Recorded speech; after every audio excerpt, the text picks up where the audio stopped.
You know, in the 2 years now that we've been together, I've gained control of my eating habits for the first time in my life. I've actually become happy.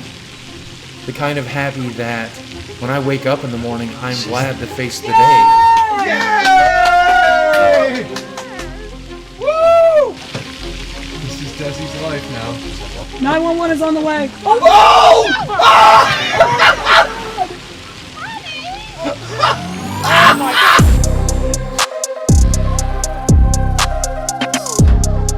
Now, ladies and gentlemen, I have been so excited to go through a bit of retrospective drama with you. In the last stream, we did a fun little intro segment tidbit about Mr. Booger2988, knowing that Boogie is about to get married. Are you familiar with Boogie2988's adult bride? We actually made a joke the other day, and I'm probably too early in the VOD to say this, so the VOD watchers won't hear it. Somebody said a Mudahar was covering, like, material or whatever, and he said adult C by accident. He's like adult and then corrected himself. So I think that Boogie's girlfriend is probably the only thing on planet Earth that probably qualifies for the term adult Sam, right? Like, she's clearly an adult, but I feel like it should be illegal to engage with her in a sexual fashion. I don't know. All right, look, Boogie's girlfriend looks like disastrously young. Now, she's named Desi, which is awesome because so was Boogie's ex-wife, who announced that she'd be getting married within 10 days of him proposing. So that's cool. We've gone through Boogie's money trouble. Boogie recently made a tweet. I don't know if you've seen it right now, but I do want to be the one to show it to you because it's actually hilarious. He will not be making the same mistake that he made with that first wife. Boogie is smarter this time, okay? Has protected himself from these trifling young bitches, all right? Y'all retarded if you don't think that I'm getting that prenup. If she don't bury me and spread my ashes, she ain't getting shit, and she knows it. Now, if she's Black Widowing me, I'm glad I get to die and I get laid. Let's go. So if I'm Desi right now, I'm thinking, what a wonderful man. I'm so happy to be starting my life with him in the future. And I responded back by saying, yeah, you really need to protect yourself from her gold diggling. Gold diggling. No, I've done it again. Dude, you need to protect yourself from her gold digging, the crippling debt, and Magic the Gathering cards. Can you believe, guys, that Boogie2988 is getting a prenup now so he can protect all of his debt from this other woman who also has no money? How much money do you think he's really made on LolCow and taken home? He was literally broke like 4 months ago. This guy has no assets. He's spending this. He's probably spending this money as fast as he gets it, dude. He's probably spending this as fast as he's getting it. But yeah, Boogie's out here flexing that he got a prenup with his girlfriend who probably has as much money in her name that he does. So that's cool. Good idea. So we actually do know about Boogie's finances because friend of the channel, I say friend of the channel, but I don't. Caleb Hammer followed me on Twitter and it's weird. That's the joke. It's an inside joke between me and Augie because Augie's like a huge Caleb Hammer fan. And I think that we should get all of our enemies on Caleb Hammer and force them to do financial audit. But I don't really know Caleb Hammer. I've never spoken to him before.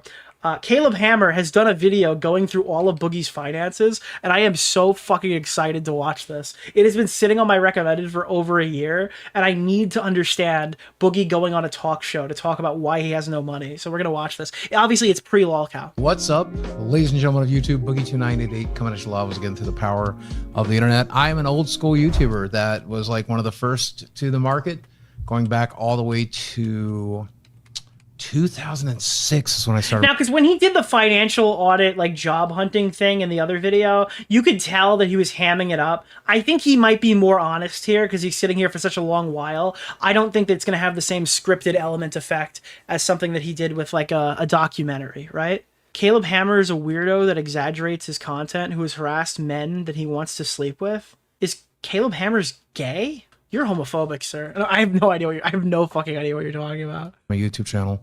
Why did I read that? Where are you based out of these days? I'm living in Fayetteville, Arkansas, which is where I've been. No, he has a girlfriend. That never stopped Pirate Software from doing gay furry content with people, I guess. For 20. That's a lie. Listen, dude, you're not gonna harsh my mojo. I would need to see substantial evidence before I disavow friend of the channel. What's Caleb the name Hammer. of the guy? Keemstar Orbiter? I will not be Nick disavowing Oreo. friend of the channel, Mr. Caleb Hammer. Oreo. 5 years. So it makes like, so you didn't do the standard like. He's a pervert. Why? Because he makes fucking OnlyFans models like squeeze their tits in the thumbnail or something. You know that's why they're on the show, right? The OnlyFans models come on to go, tee-hee, I have no money, buy my porn. And then he goes, oh, okay, yeah, sure, come on and do it. So we could sit there and make fun of them on stream. That's the content.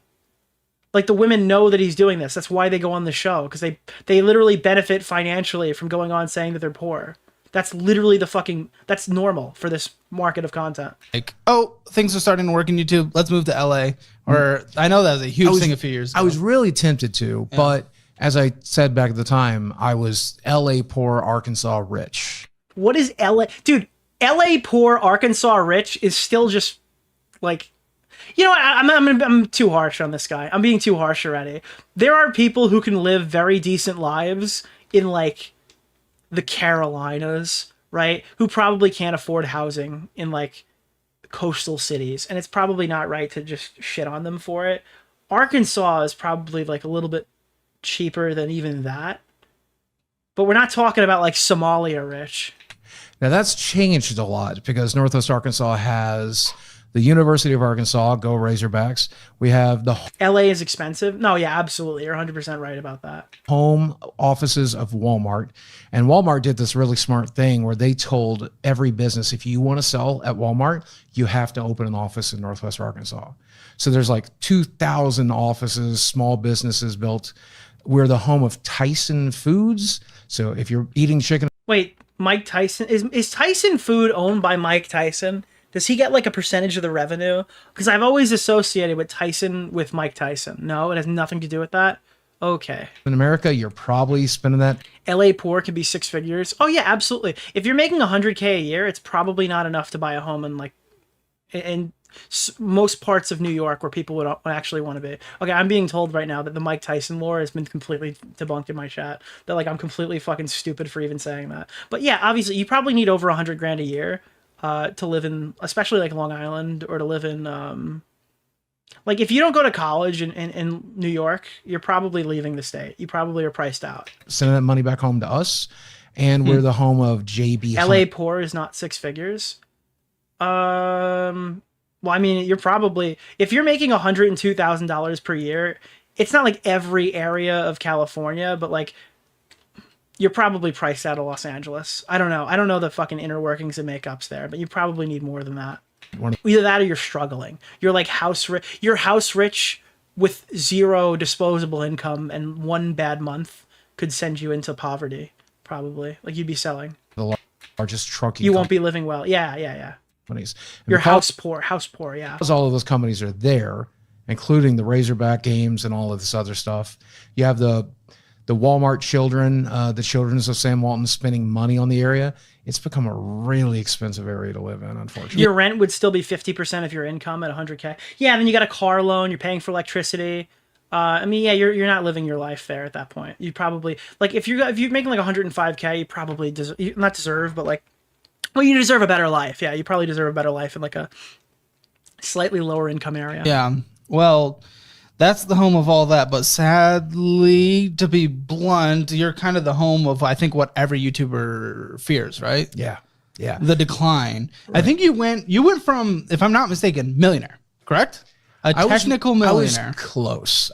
Wait, Boogie never even made $1 million? How? How did Boogie, in like a decade of YouTube, with the view counts that I saw, not make $1 million? Did people just not make money for like half a decade? What happened? Like, he had pre-adpocalypse money coming in. This guy made $1 million. He must have spent every dollar before he even got there. Food? No fucking way. No fucking way. I don't care how fat this guy was. He didn't spend $1 million on food. Really, really close. At one point, I had divorce. Oh, okay. Wait, maybe that's what we'll hear right now. He was like right there. He's like 950,000 or something, and then he had to give half of it away. But I feel like for a guy like Boogie, this guy had to have more than that in the bank. Come on. And I mean, like, for 2 days, when I say close, for 2 days, I had about $780,000-$800,000 in crypto. Went to. Okay. No, dude, what? Okay. Wait, it's not even liquid. It's crypto. And that means he made an investment that panned out and then it went away. So he just never saved money. To bed one night and it was worth half that when I woke up. What were you in? So here's my biggest regret. I originally invested in Ethereum.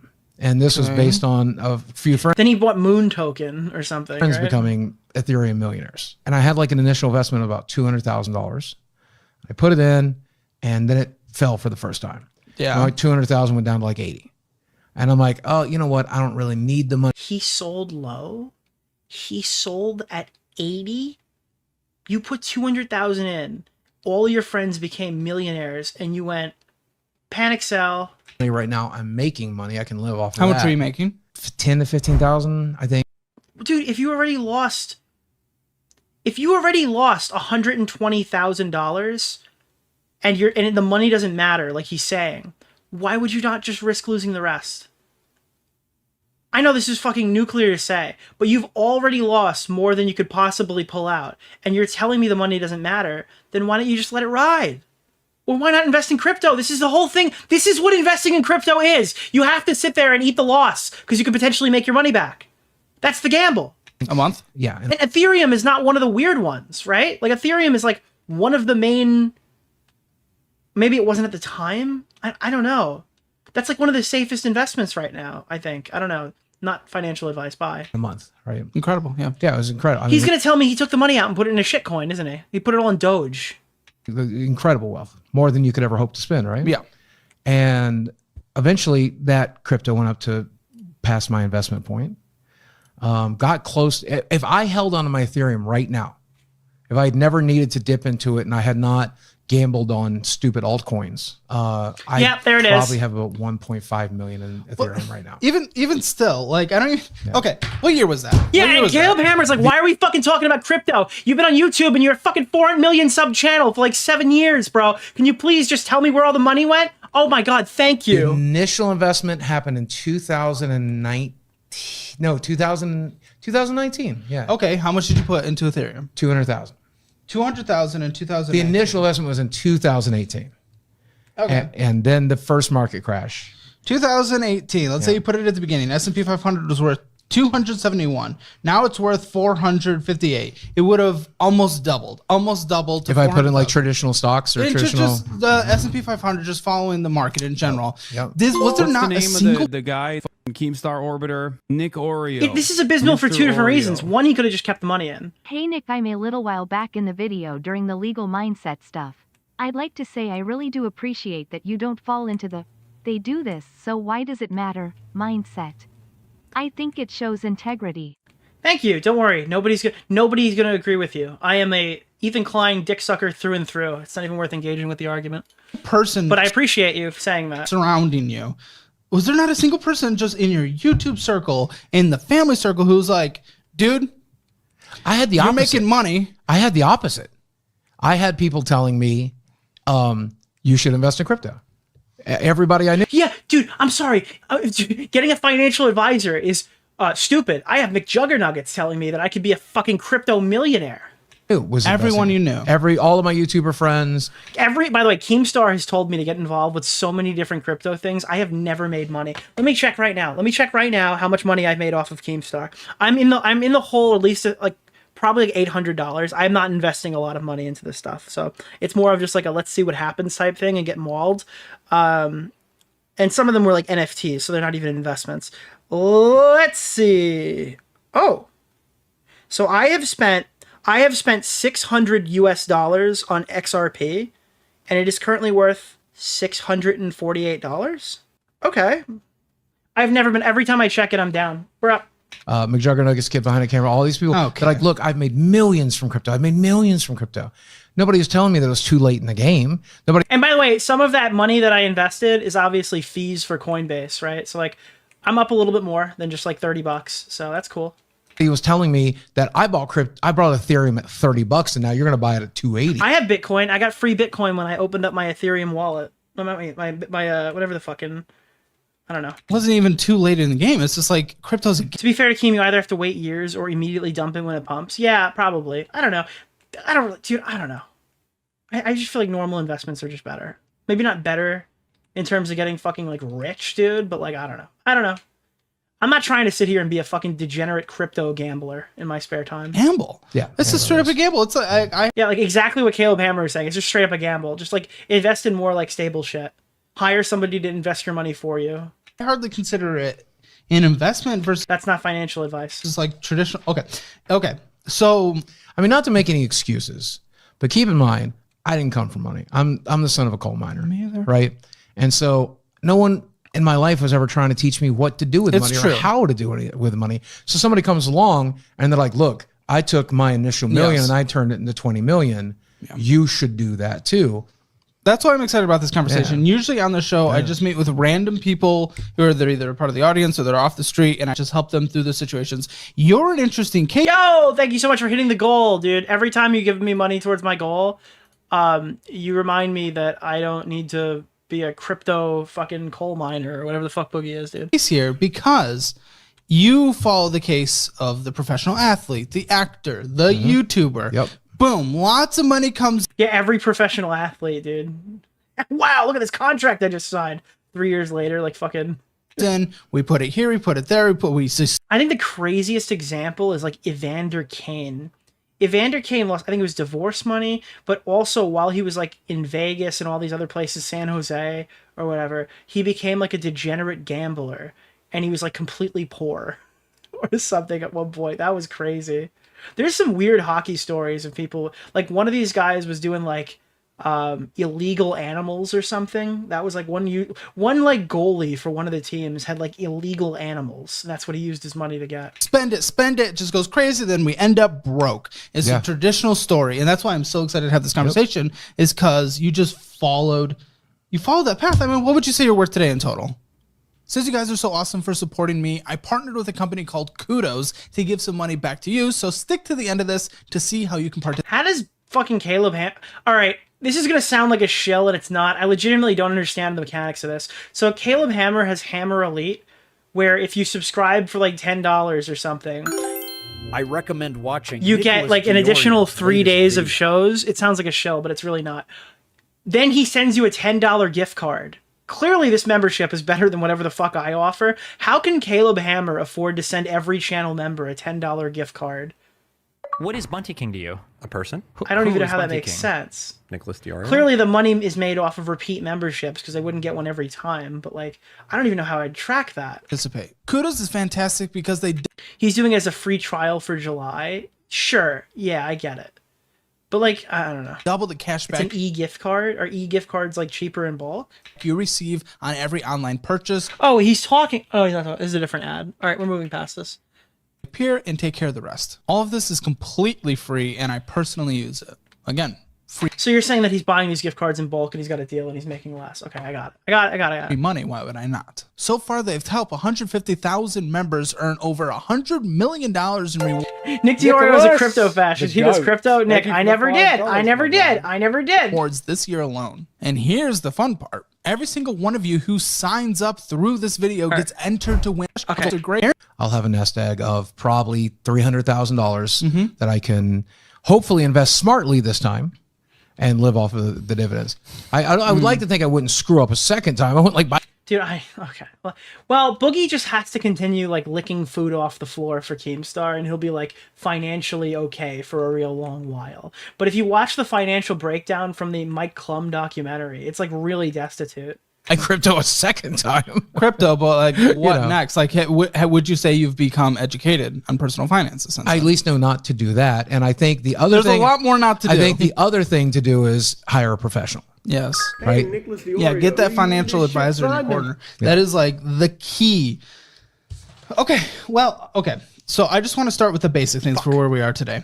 YouTube ad revenue. That's the big boy. That's what's bringing in the primary cash monies right now. And I showed you my numbers. I made about 44,000 in the last year, but which gives us. Nick, why do you make us sit through ads? I don't make you sit through anything. You can get ad block. Okay, it's not my job to get ad block for you, but ultimately they're gonna stay on. It's $3,724 a month on average, but we know a lot of that has to do with huge spike came from this latest documentary, right? Okay, the documentary linked below. Mike's awesome, and that spike absolutely will not be sustainable. Now I have a few other projects. I got a great podcast in the works called the Lol Cow Podcast. We just made our 5th episode. It's profitable, dude. It's crazy. This literally had just come out. That's insane. Okay, bro. Like that's. I think that's going to be an. Do you remember? This is like this was back when I was still affiliated with the show. I didn't realize the Lol Cow thing had already started. Income bring in. That's easily going to bring in probably $2,000 a month. I think within the next 6 months. So that's going to be a nice lifeline. he thought it was only going to bring in $2,000. By the way, if you guys don't know, Lolcow is the most subscribed YouTube channel, basically month in and month out now, I think. For some of these, at least for a couple of months or a couple of weeks or whatever. I don't know how Keem does it, but he has like the website that tracks like individual super chat numbers, and they're like routinely at the top. YouTube numbers, I think, are going to settle at probably $3,000 a month. But if you look at my finances, if we've gotten into them, to be comfortable, $2,100 mortgage, $800 a month health insurance, utilities, bills, everything. How are your bills so high in fucking Arkansas? I need about $7,000 a month. Dude, but like, this is the thing. It's like Wings of Redemption. It's like Boogie2988. It's like, why have you not paid off your house yet? Why are you still paying for your house? When you had the lifeline for this much money, why would you buy like fucking Magic the Gathering cards and not pay off your fucking house? It's insane. To maintain my existing lifestyle, which I just don't think we can do. Oh, trust me, we will get there. Yeah. Patreon, like honestly, what's even the point? It's $122 a month. Yeah, it's a huge empty house. Well, I guess now he's getting married, but it's a huge empty house too for previous Desi. Dude, he gets his women like people get their dogs. He's got Desi too. That's insane. Month. I never. I never. Are you doing promote it. anything? No, I don't. On there? No, I never promote it. See, No. okay.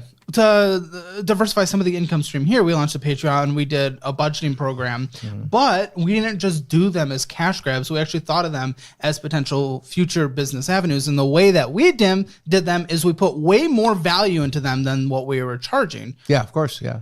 And so my this actually becomes a Patreon, if you go sustainable and read it, it originally said, this is an AdSense forgiveness Patreon. If you want to give me $5 a month because you use ad blocker, please do. And that Everyone does this, and I do it too, because I didn't really know what to, like, I offer those higher tiers if people want to contribute more, but like, there's not really reward for it. Every member is essentially treated the same on this fucking YouTube channel. You get a Discord, you get members only VODs, that's it. Ad block forgiveness. People are like, oh my God, Nick charges $50 a month to be forgiven for ad block. It's like, bro, I literally tell my audience to use ad block on my videos. I don't care.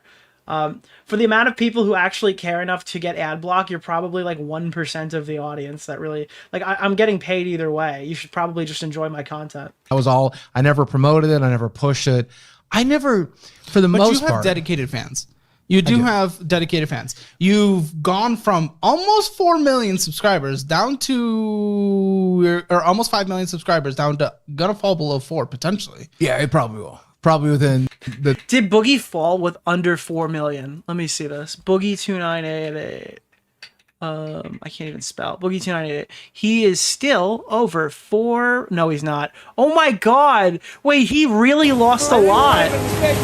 Dude, he's 391, dude. That means he lost like fucking 90,000 subscribers since this video. That's insane. By the time this airs, honestly, there's a very real chance. Yeah. With that, like there's clearly people that are still very dedicated boogie heads, And I've whatever never- you might call them. I did ask these people for help like a year ago, and the internet publicly shamed me. You've right? asked people 'Cause I for help. provided- Okay, lot. no. But he asked for it because he lost all his crypto money, and then that was like, this was like where the polycythemia vera stuff started coming up, right? That's completely different. No value. I mean, like one I lost all my money on crypto. Feel bad for me. It's like, well, you didn't pay off your house before the crypto. time I threw. Like, do you think that like the money that he used to invest into these things, like he had the money right there. He could have pulled it out if he wanted to pull out his money when it was fucking big. He could have paid off his house, right? I don't know how much he's actually owes on this thing. He might have taken out mortgages. Myself on the. I took a huge hit to my health, and I was like, got really scared because these medical bills are starting to pile up. And this one time I came out and I'm like, hey, I really could. You can hear the excitement in Boogie's voice when he gets to tell something bad that's happened to him. Yeah, Boogie is literally like, he has like the Bo Black's humiliation fetish. It's just not sexual. Use some help. Wasn't there the oops? I just accidentally bought $100,000 Tesla.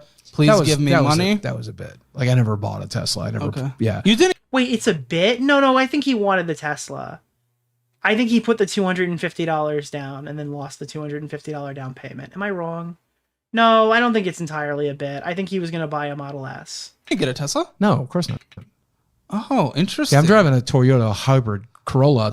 No, I think he was planning on buying it. He said it was a lie. It was totally a lie. Seriously? Bought used for $20K. Yeah, I saw the Toyota. I was like, did he get rid of it? The funny thing is, Boogie could buy a Model S, like the Model S that he wanted, for like nothing now because the value is so bad. I think if you try to trade it in a Plaid from 2 years ago, they'll give you like 60. No, they'll give you 50K. I saw somebody on Reddit today. He's like, my 2022 Plaid or like my 2023 Plaid that you paid probably like $110,000 for has already depreciated so badly they will only give you back like $50,000 for it.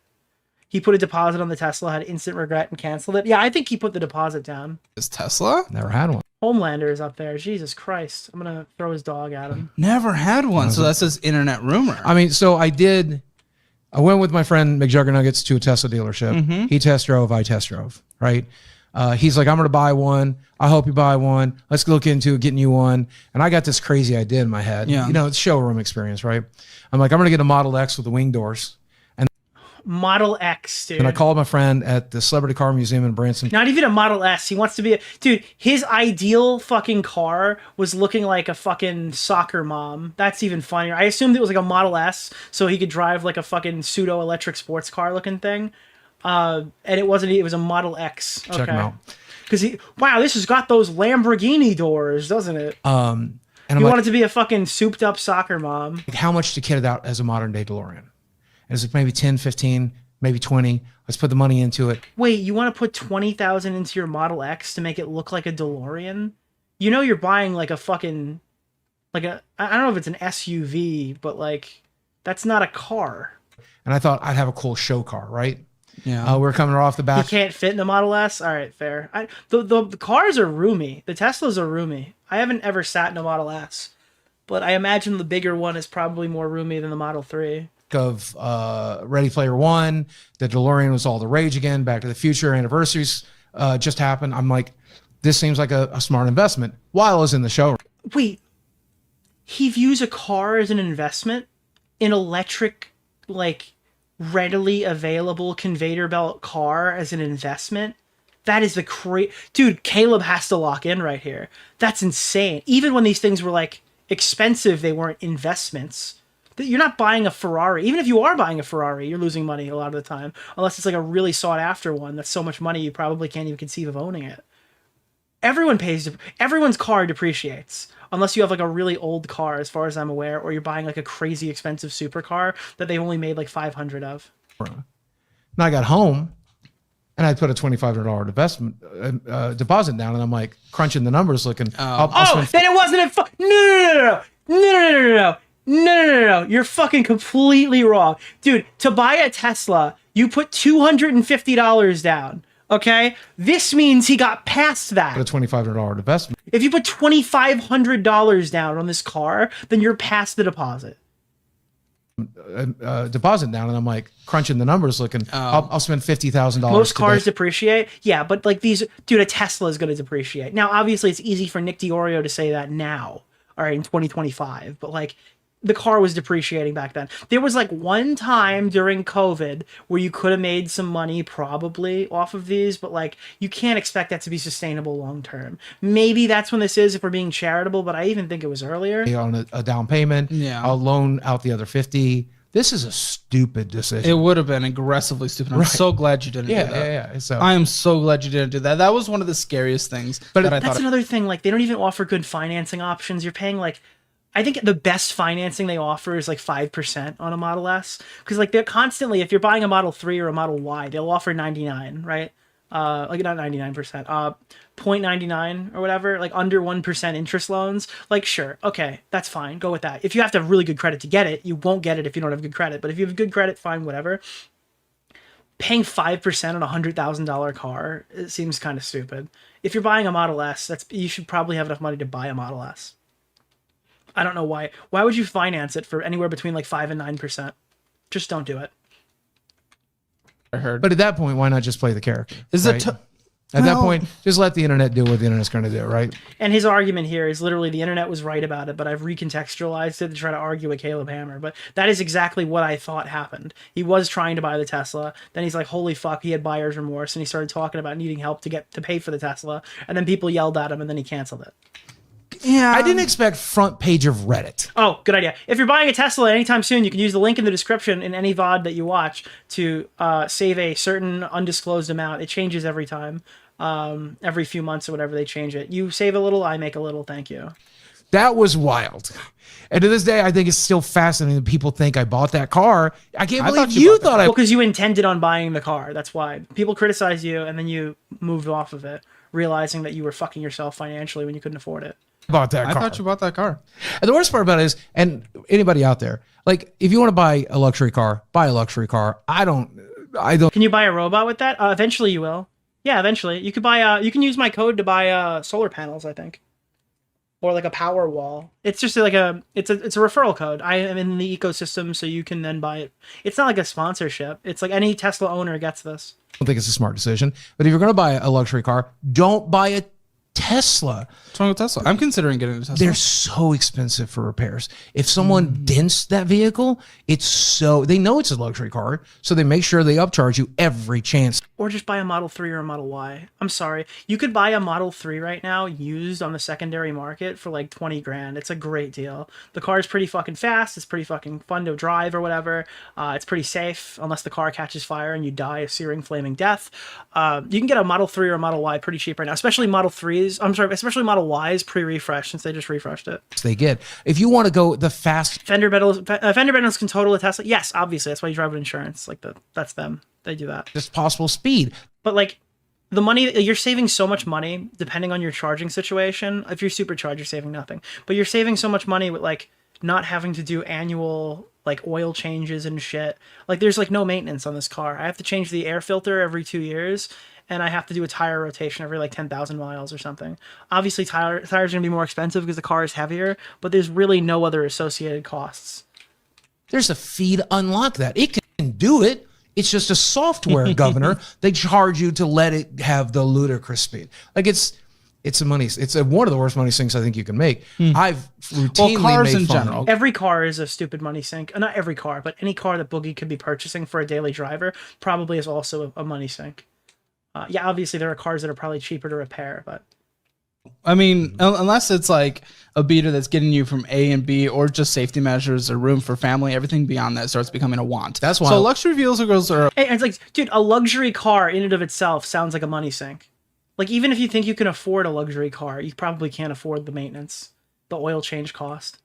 Like the annual free, like I watch a lot of these channels that like rebuild Lamborghinis now. I've been watching a lot of Matt Armstrong channel videos and stuff like that. The cars that he builds, even if he gets them cheaper or whatever and decides to keep them, the amount of money that guy must be paying in insurance, the amount of money, because I think he has like 2 Lamborghinis now. He's got like a McLaren and he's got something else. Like in his garage, he's probably paying so much in insurance, so much for like, if he's not doing these oil changes himself, he's probably paying so much money to get these cars serviced annually. That it's like he probably pays a new regular person's car in just maintenance every year for all the stuff that he has in his garage, which he can absolutely afford because he's a fucking YouTuber who rebuilds Lamborghinis for a living. But for the mortal man, okay, if they're, that's when I bought the newest car I've ever owned was this hybrid. Yeah, and it had one previous owner. Someone said this to me the other day. They're like, Nick, your car is leaking. And I'm like, what do you mean my car is leaking? They're like, you're getting oil in my driveway. And I'm like, what are you talking about? He goes, dude, your car, it's like leaking. It's like, it's condensation from the AC. Just to be clear, that's what it was. I'm like, there's no oil in my car. What are you fucking, what's wrong with you? Go lick it off the floor. I assure you it's not fucking oil. I think the only leak that you can get is like coolant or something. And it was brand new, so it wasn't doing that. It was literally just condensation from the AC. But someone was like arguing with me that my car was leaking oil in their new driveway. It was like the most insane argument I've ever had. And I bought it just before all the prices went crazy. So I got it for 21,000. I wanted to build credit, so I put 12,000 down. I loaned out the rest. You still owe on it? I think maybe 1,000 or 2,000. It's in the neighborhood of not very much. Okay. Facebook, $76 comes in a month. Again, what are we doing there? We're just posting some clips and just nothing's happening, or? Oh, yeah, I was not very nice to that person. I did say go look it off the floor. No, this is Meta PC. So this is a small. Oh God. Oh, dude. I don't know. Can I tell this lore now? Has it been long enough that I can leak this? Wings' fans blew a Meta PC sponsorship, and I've never seen someone blow Meta PCs before. Meta PCs will literally, anybody, anytime, they will sponsor you. Meta PCs was like, this is kind of bad optics or something. Like the fans literally harassed them into changing the sponsorship to something else, I think. Sponsor that I have, we get 5%. All right. Yeah, we get It's Wings isn't even affiliated with them. I could probably tell that story, but any issues? 5% of the sales that we make in a month. So some months it's low like this, $76. On a really good month, it's maybe 300. Okay, cool. Yeah. Let's keep going through the income. Twitch, again, not... For some reason, I would have thought you were doing better on Twitch. And here's the thing. It's Dude, when the financial audit guy is getting ready to talk about his fucking account, and he goes, shit, this thing sucks, dude. You know you're fucked. Oh my god. because, number one, I don't stream as often. Wait, look at this, dude. Holy shit, dude. That is an awful payout. I'm sorry, make it bigger. $328 on Twitch. That's insane. I think I might have gotten a payout this year. Maybe because it was a couple of months put together, because I don't stream on Twitch anymore. I feel like I might have gotten a check from Twitch recently in the last couple of months from like the money that was made over there. As I like. Why? I don't know. Maybe that's not accurate. I get very anxious doing it. Dude, I have so much anxiety, so I'm gonna be a Twitch streamer. What a genius. Most of the bad things that I ever said, I said on Twitch, right? Yeah. And it's because I have this trying to totally break. Dude, what are your favorite Boogie Twitch clip compilation moments? Is it the one where he says his enemies are worse than rapists and Hitler? Or is it the time that he got a donation? He goes, that's a lot of money for a person of color, see? Because he was making a joke or whatever. Or the one where, my favorite one is the one that people always got mad about, and I thought it was funny. Because they were playing Apex Legends, and you got to pick who leads the trio, because the trio all went... Like, in Apex Legends, you don't get to just land wherever you want. You group up. Or at least you get to choose to, and they were grouped up. And he goes, why do you get to pick? And he goes, because your dad fucking... Because he was like, because your dad and mom got divorced, and it was your fault or something. And he's like, what are you talking about? And he's like, I'm sorry. Why don't you let me lead? Because your parents got divorced, and you're probably the reason why.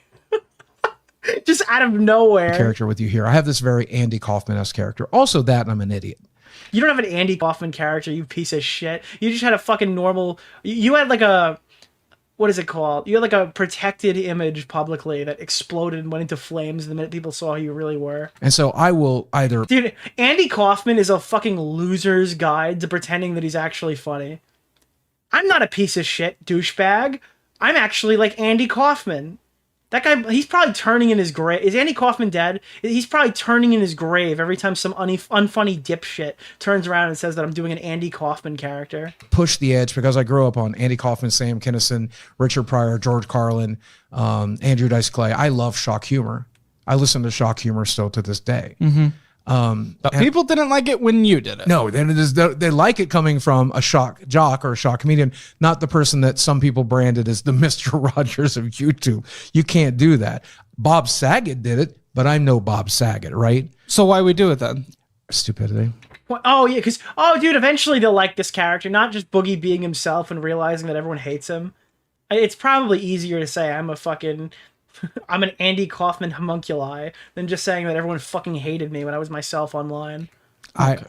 It just, but on top of that, if you watch one of my live streams, I mention donations, subs, stuff like that, maybe once in a 2-hour stream, because I've never, against the character I play, against. And LOLcow is so fascinating because LOLcow viewers are some of the most depraved freaks ever. Right? Like these people who run these anti-wings channels are probably more, they exhibit more LOLcowian traits than the people they even cover. Like some of these people are genuinely fucking retarded, right? So now taking that knowledge right there, knowing that they're also extremely anti finances, like they're going out of their way to destroy Wings' sponsorships, right? They go out of their way to destroy Review Tech USA sponsorships and Boogie sponsorships, and they don't want these people making money. They want to harm them financially while simultaneously making money off of their name. And then somehow Keemstar put them onto a podcast, made them talk, and now all of these people who hate Boogie making money are financing him to survive. It's insane. And they're giving the money directly. It's not even through ads. They have made the most, the people who are begging for money on the streets and getting, attacked financially by their supporters, they made those supporters turn around and pay for the content. That is what makes Keemstar a business mogul, okay? Keem, unironically, turned LOLcow to profit. in a community that was anti people making money. It's the reputation I have. I don't like crowdsourcing. But you refuse to get a job, and you need money to survive. It's less of so we have to do something. It's less of refuse and more that I just don't know if I could. I do have good news about that, though. Yeah. This is good news, Boogie. Not gonna have 4 million subscribers for long, so you can get a job now. Sorry, buds. I mean, that's not something I would actually ever say. Yeah, I don't like crowdsourcing. Yeah, he's just lying. The problem is Boogie is such a pathetic liar that everything he says you have to take with a grain of salt. And I just don't want to anymore. It's just so annoying. It is so obvious that this guy is just full of shit every time he opens his mouth now. It's kind of sad that I feel like most people have like post-Boogie fan exhaustion where they don't even want to engage with this type of content anymore. It's why I don't cover LOLcow. It's less about the drama with Tommy and less about how Tommy was treated and more about like I'm just disgusted by Boogie and I don't want to financially like help him in any capacity by covering his dramas and putting more eyes on the situations that he's in. Like, I legitimately want Boogie to fail, and I think that by covering his content and talking shit about him online, I'm enabling him to succeed more. You know. Merch. People aren't really buying your merch. Yeah. I mean, I don't know. I'd take 20 like even a minor contribute, like even contributing to this in like a minor fashion would upset me. bucks free a month, you know, for selling. I get it as well, but when I start seeing people on this show, especially business people, who are just so scattered in different pots, and little's coming in here, so it's not adding up to much. Instead of, again, this is what I was going to start bringing up with Twitch. Like you say, oh, I'm not really on there much, and you know, things have been consequences from what I've said, and then I'm feeling anxious about it. And then I'm just like, okay, we're done with Twitch. Who even gives? Focus all in what we know can be the revenue builder all time. Which continues to be YouTube ads. Yes, it does. This is absolutely the big. Just make videos covering video games. There was 2 paths he could go: licking food up off the floor at Keemstar's house, or just going back and making video game videos. Biggest number that we have seen here so far. Now, would I be able to? They're not going to be able to see it, but would I be able to see the studio app? Yeah, sure. Yeah. I think I showed you a screenshot. Yes, I just. There's a couple things I'm curious about. Private for my eyes only, not for you. Okay, so what I'm mostly curious about, I want to go lifetime. So, dude, okay, this is what the revenue looks like. Okay, so now we're going to get the question that I really wanted earlier on. We're going to go through how Boogie somehow managed to not pay off his house with all the years of money he made. YouTube revenue starts, right? Because, you know, obviously, first of all, when YouTube started, it's just... I mean, imagine holding that cell phone and seeing all of Boogie's actual finances for the last decade. That would be... He has so much power in his hands right now. The first 3 years I started on YouTube, there was no partner program. Partner program didn't exist. So we go like... And then just trickle to where we are today is what your graph looks like. That scares me. Yeah, I had like 2 good years. If you look at the 17-year history, I had like 2. What are 2 good years, though, in comparison? 2 really good years. You've made $1.3 million. Incredible. In 17 years, which comes out to what? That's low. Oh my God, that's really low, bro. That's in 17 years. That's not even $100,000 a year. That's really low. For a year. I know, but that's still an incredible amount of money. Well, not a public math guy. What did I say? 1.3? So he lied? No, because it meant he never had $1 million. That's true. He never had $1 million. If he only made 1.3 million across 17 consecutive years, then yeah, I fully believe that he was never a millionaire. Yeah. With 4 million subs, yeah. They didn't even give him $1. He has 4 million subs and he didn't even get $1. I feel like you need to make more money than your sub count. Am I crazy for that? Like, subs don't equate to money, but I feel like if you add up all your subs and you've made less money, that's probably not a good thing. For 17? 17 was when you started earning? Or 15 would have been when I started earning. Yeah, $86,000 a year. Well, I mean, you're above the median household income. Dude, you have to be disappointed at making like slightly above the median household income as a 4 million sub YouTuber. You're doing something dramatically wrong. Disability, which is what I was on when I started the YouTube channel. Yeah, absolutely. Right? But this, dude, there are people who, by the way, if this is something actually right now, if you're ever trying to become a YouTuber and you think it's easy, free money and you can do whatever you want, use this as incentive to not do it.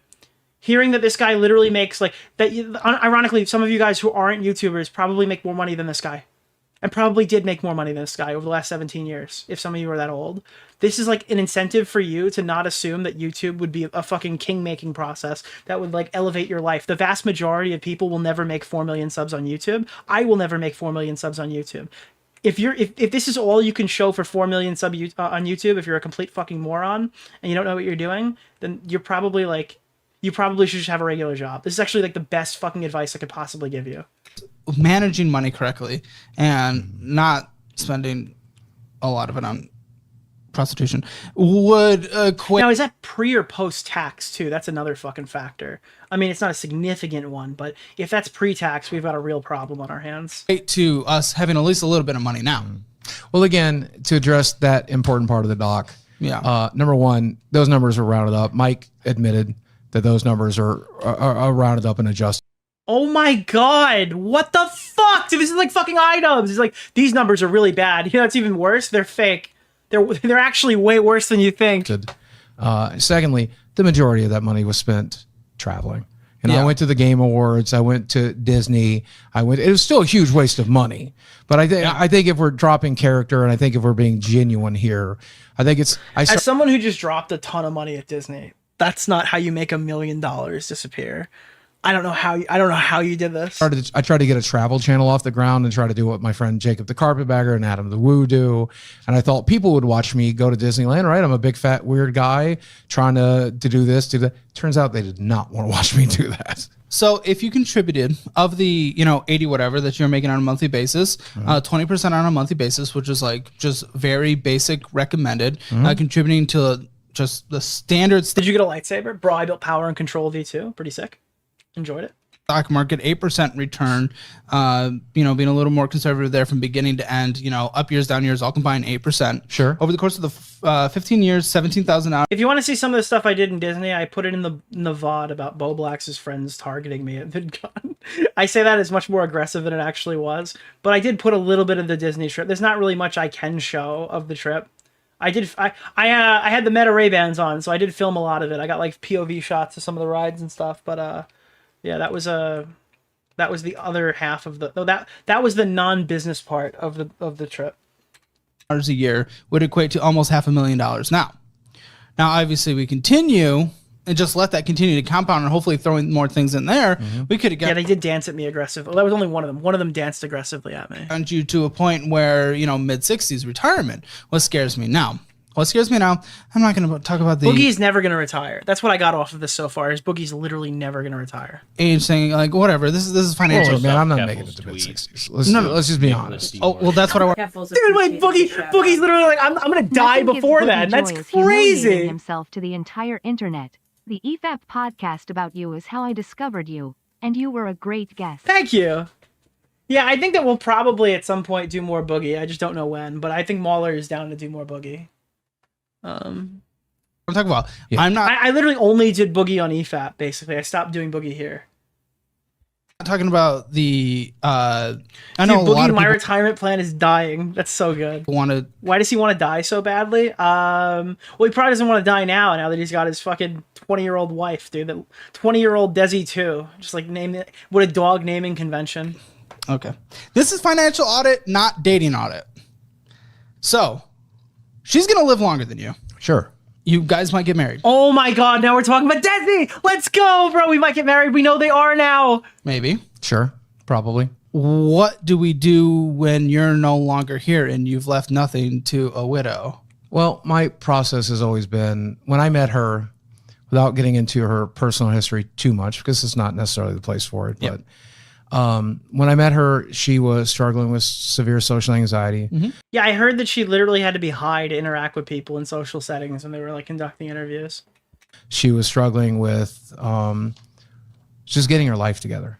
When I met her... Yeah, most 20-year-olds are getting their lives together. That's what most 19 and 20-year-olds spend their time getting their lives together. That's pretty common. I was talking to my friend Michael, kid behind the camera, and his plan... Oh, yeah. By the way, he's the second half of this segment. ...was just be the person you needed when you were in that position. Because that's who I was when I was her age. When I was 20 years old, just like her, I couldn't function in the world. I played EverQuest and World of Warcraft and built terrible websites and made a barely passable income. What does this have to do with you leaving or anything? Well, oh my God, finally someone is not going to listen to the sob story, bro. Oh, Boogie has to go on a 15-minute monologue to talk about why it's justified when he dies, his wife gets no money. Well, Thank you, Caleb Hammer. Okay. If I left her destitute, Yeah.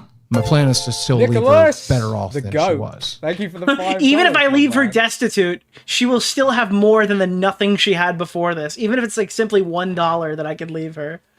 Oh, okay. Which is not even guaranteed. He could leave her debt, right? Because if she's married to him and then he dies and he puts a bunch of money into Funko Pops, that would fall on her, right? Right? Well, like get her out into the world, get her the experience she needs, get her. Wait, get her the life experience of fucking a suicidal 50-year-old fucking fat guy? Really? That's the life experience? That's no life at all. Her working when she's ready. But if we're Get her She's like your fucking. She's like a maid who fucks you. responsible with money, you education when actually she's leave her. Dude, you're not going to be old enough for her to wipe your ass, so she's probably doing it already. For a nest egg instead of just Well, putting right. life I'm just now. I'm just saying right now that's a conversation her and I have had, and like that's a very real possibility. And Yeah, did you see the footage of her mowing his lawn? she's chosen to stay with me because she's not in it for the money, right? She's in it for the life experience. She's not in it for the money. That's the one thing I could say about her. Yeah, dude.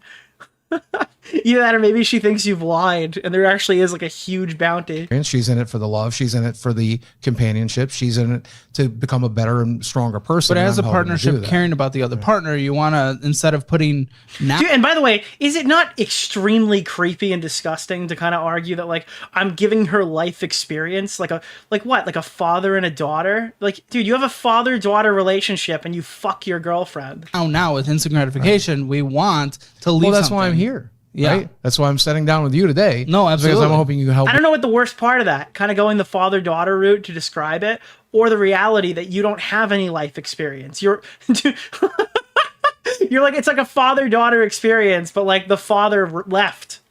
Create a financial plan that can. That's why I don't move call us it in out that immediately. direction. So you, And by the way, I'm not going the Boogie is a pedophile route, dating young-looking girls. That's not the route that I'm going. I'm just calling him pathetic.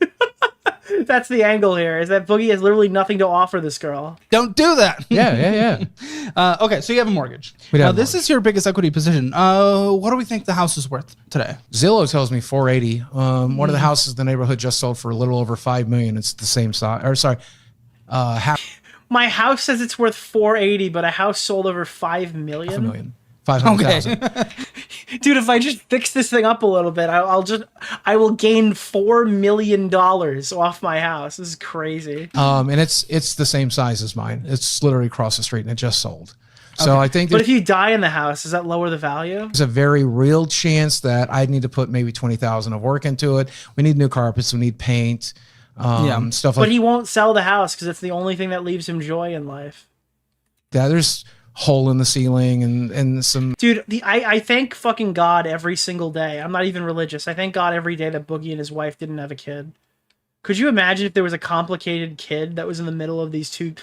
Why does Daddy hang out with a different Desi? It's like his daddy became a creep son. Holy fuck, dude, that would be insane. Did you Francis almost lose YouTube this? damage. Do what? Did you almost lose this house at one point? No, never. By the way, if that's eugenics, I'm all for it. Boogie should not breed. Okay. Yeah, that's always. I will bend over backwards to make sure that mortgage gets paid. Yeah. If I have to sell everything I own, if I have to, and I have, we've made some concessions that I'm not entirely comfortable sharing because the people involved are private people. Sure. But I did move a roommate in. He's been helping a little bit here and there. Dude, a conservative will turn around and fucking. Honestly, you could get like Ethan Ralph to be pro-abortion if it means Boogie not actually having a child, like giving Desi the option to abort that kid. You could get like a staunch fucking conservative to support abortion if Boogie gets someone pregnant. Had a roommate over the last 25 years. He's finally been able to kick in a little bit as well. So we are finding ways to. So there's two roommates. Yeah. Okay. What was the purchase price of this house? The original purchase price $275, and then I refinanced in 2018 because of my divorce.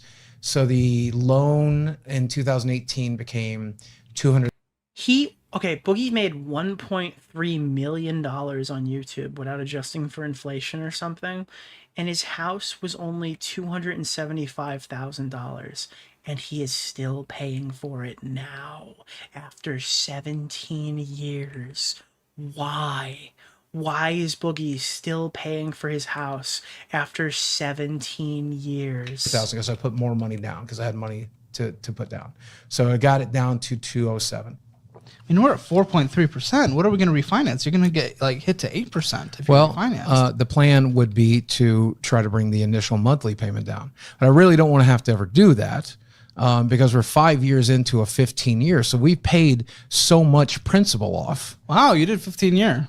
Yeah, I was making good money at the time, so why not do 15 years? But now we're from 2018 to now, we're 5 years into a 15-year. Now, I'm no math wizard, and you are the math wizard, but that means I paid a good amount of principal off, right? I'm earning a very solid amount of equity by staying in that house, right? Well, you definitely pay more interest up front, but yes, 5 year into 15-year, you're definitely starting to see more benefit. Right. Absolutely. I love the rate though. Yeah, the rate though, couldn't get a better rate, right? We would like something, but like with my credit, I could not have gotten a better rate. I just don't know why it's not paid off. I feel like that's like the main thing, right? I feel like that has to be the main thing. Like, make enough money to be able to buy a house and then pay off the house before the YouTube money stops. You don't get to do YouTube. Like, Boogie is in uncharted territory. YouTubers don't exist for 17 years. That is not, like, the standard. Boogie is in an extremely unique position where he's even able to maintain somewhat relevance now, and it's only because he's one of the OG people. Anybody who comes up and has Boogie's exact skill set does not make 17 years. You need to spend the time that you're here to buy it, to make enough money to pay off your house. That should be goal number one, is to pay off a house. Unless I'm fucking crazy here. And if you're not paying off your house, you better have a good amount of like you better have a good fucking financing setup with like a decent monthly payment, and you better be investing more than that. Like, you better be using the money that you're saving from financing the house to be making more money. That's the only other way I could see doing it. But you have to leave YouTube with a fully paid off house. There's no way that you should be in Boogie's position, like literally licking food off the floor for Keemstar to stay housed after 17 years on YouTube. Yeah. At the time. But I mean, the reality of it is moving out of that house and trying to stay in Northwest Arkansas near my medical professionals where I need to stay. You have to stay there. Yeah, it's a very stupid idea. There is very little in the area. I might be able to get an apartment for $900 a month. I might be able to get a duplex for $1,300 a month, but paying 20. It's better to invest in the stock market than pay off a house that you refinance for 3%. Yeah, sure. I think that, like, obviously the point of financing anything should be to use the money that you're, like, dude, paying for is like a crazy trap. The idea of financing anything is to be able to make more money while you're still holding the money that is owed to somebody else. Right? Like, people are like, oh, you do these new Apple financing things where you get 0% interest for a year, right? To buy your new iPhone. Oh, it's so cool. If you have the Apple card, you can do the 0% You're supposed to use that $1,000 that you were going to buy on a phone to make more money before you give it to them. That's the intention, right? $100. But at some point, you have to own the phone. At some point, you have to own the house. And I think after 17 years of YouTube revenue, when you don't have a fucking 401k, you don't have Boogie doesn't have a savings account. Boogie doesn't have a retirement fund. You got to pay off the house, buddy. And then having some of that being brought in by roommates, I'm paying as much to live in this house. You need, like, YouTube is make as much money as you can, buy a house, keep money that you can live off of, and attempt to live the rest of your lives after you're done. That is the goal on YouTube, because you don't have those fallback options. And build equity as I would be giving it all to a landlord. And I don't know how many people have even successfully done it. It's such a new medium. We're not going to know how the YouTubers and the influencers, like, make it until like 25, 30 years from now when they start growing old. Yeah. If anything, of course, I don't have the full financial history of like the last few years, but if anything that I know just from internet, this was the good choice. Oh yeah, this is the smartest choice ever made. Wow. So Caleb thinks staying in the house is a good choice. Okay. Good choice. Yeah. And 30-year fix or 15-year fix, there's different philosophies on that. I'm shocked. Okay. Well, I guess if there's nothing else he can do and he's got like good payments and stuff, maybe, sure. But I can't believe Caleb is not hammering him. And Caleb's not hammering him for not paying it off sooner. Go 30-year because I just feel like I can just make a better return on investment putting the rest of the money somewhere else. But either way, I'm totally okay with this. To limiting risk, knowing your position and knowing that the YouTube career can be, a quick whoop, I would have okay. So when Nick gets all the watches and pinballs he wants, he'll just dip out. No, the point is, you need, the watches and pinballs are stupid purchases. I will be the first one to say that. I shouldn't be spending money on those things. I should be investing it. But the thing is that you need to get everything you need first, and then buy luxury goods. If you want luxury goods, if that's the angle you want to go, you need to have your investments in order. You need to have your paid off house. And then after that, you should be buying all these other fucking things. That would be the correct way to go about it. And if you're entirely money motivated, that's another facet entirely. If you have no interest in making content and stuff, you get in and get out. But like, the idea is that you should have these things squared away so you're set for life. Because again, YouTube is not a job that has a fucking union, bro. You know what I mean? This shit's gonna end, and it's gonna end abruptly for like every single person outside of a select few who are extraordinarily lucky in a genre that is extraordinarily lucky as an entry fee. You're like the 1% if you're making more than $1,000 on YouTube. If you're making $1,000 on YouTube, you're probably like, for like more than 5 years, you're probably like the 1% of the 1%. If you hit 4 million views, you're like the 1% of the 1% of the 1% of the 1%. And if you can do that substantially longer, then you're like, I mean, you're basically like a lottery winner. We made 1.3 million, and we owed a total of 208,000. I wish we could have just taken care of this and lowered your risk profile over that time instead of doing the traveling and stuff like that. My money's been going, I pay a little extra towards this on a monthly basis, but where my money's mostly been going is into cash flowing properties that then pay for this if YouTube goes away completely. Yeah. So like Caleb's smart. He's got like you've got to move your money around and do other different things. Obviously Caleb's smart. He's a financial advisor, but like, yeah, that's the goal there, is to have money making money. That's I wish we were risk mitigating. Right. But instead of that, we were going into crypto. So nobody ever likes this answer. Okay. It's fun because it's not a good one. And nothing I'm about to say is an excuse. It is an excuse. Let's hear it. But the headspace that I was in 2018. Bro, that's an insane sentence. Listen to the sentence. Nothing I'm about to say is an excuse. Let's hear it. But the headspace that I was in. That's crazy. That's insane. That is a fucking perfect soundbite. That's a perfect soundbite. And nothing I'm about to say is an excuse. Let's hear it. But the headspace that I was in 2018 was not a very good one. And so I was not planning for a potential future because I did not feel that I had one. Yeah. Guys, no one's going to like this answer, but I was going to kill myself. I'm suicidal. I'm Boogie. This is my one characteristic. I'm suicidal. I'm sewer slide. In 2018, Christmas, I had planned to take my own life. Mm-hmm. And I made it to that Christmas date, and I decided to postpone it for the dumbest reasons. Christmas Day, I'm sitting there alone. I have my dog in my lap, and my roommate's out of town. Who cares? It's the 50th time I've heard this sob story. Who cares? And I realized my dogs are going to be sitting there with my dead body for 3 days. They're going to eat you. Your dogs would have eaten you. They wouldn't have cared. You would have tasted delicious to them. They wouldn't have known. And I'm like, you know what? Who cares? I need to wait.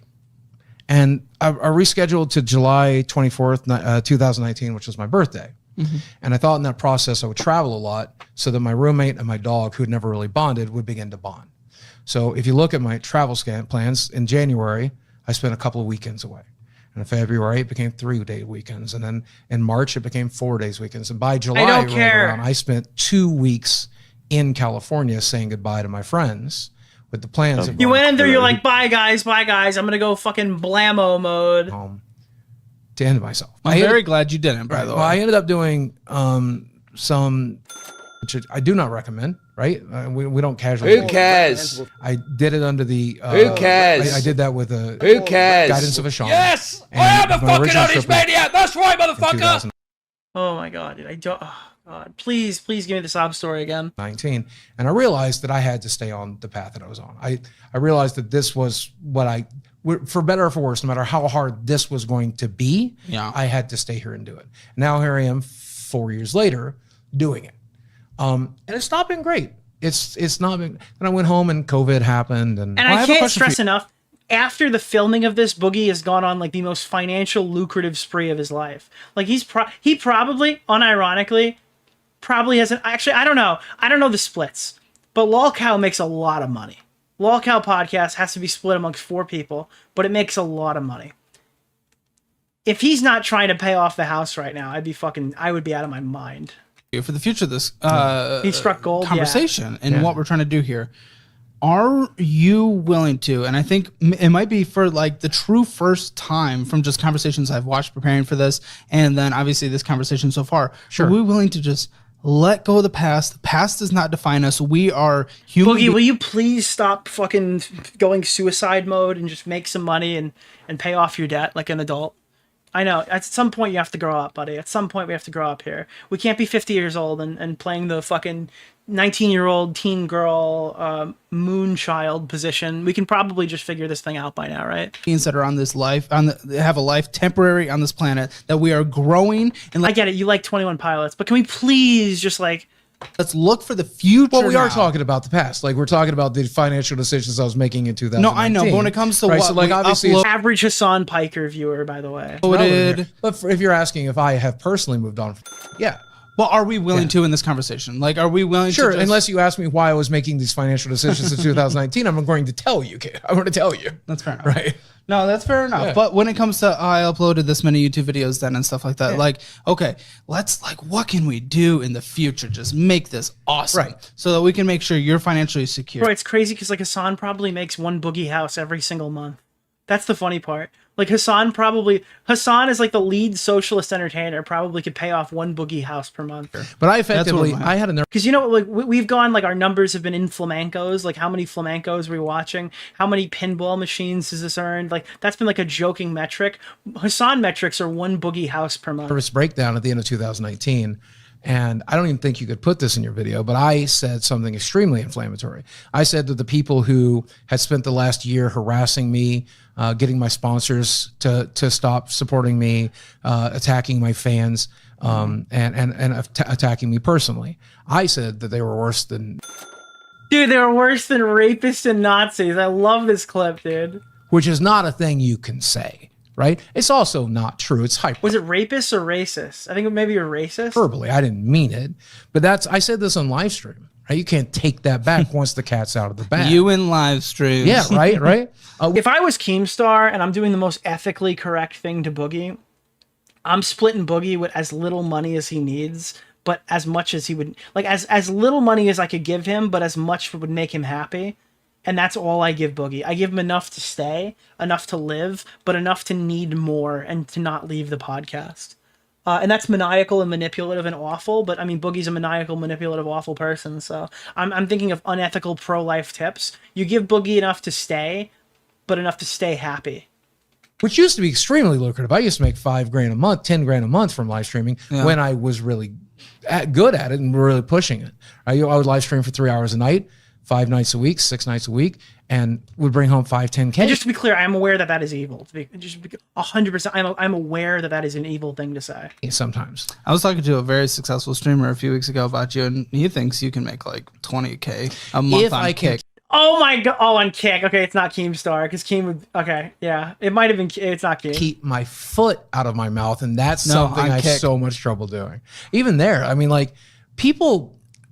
Probably rightfully so. Enough at this point in Boogie's life, everyone hated him who was going to hate him. There were not many new people that could have been converted to Boogie haters. At this point, like it's one of those where like, is this really a video essay that's necessary? Everybody who knows about Boogie who is like going to hate him already hates him. What could you possibly tell us that's what's new or whatever? Nicholas! And that's like they argue like whether a retrospective video is worth it or not, or any, I don't know. But for whatever reason, I think I'm held to a standard that I don't know that I'm good enough for. I'm going to say stupid. Well, you're not good enough for it. Also react to everything.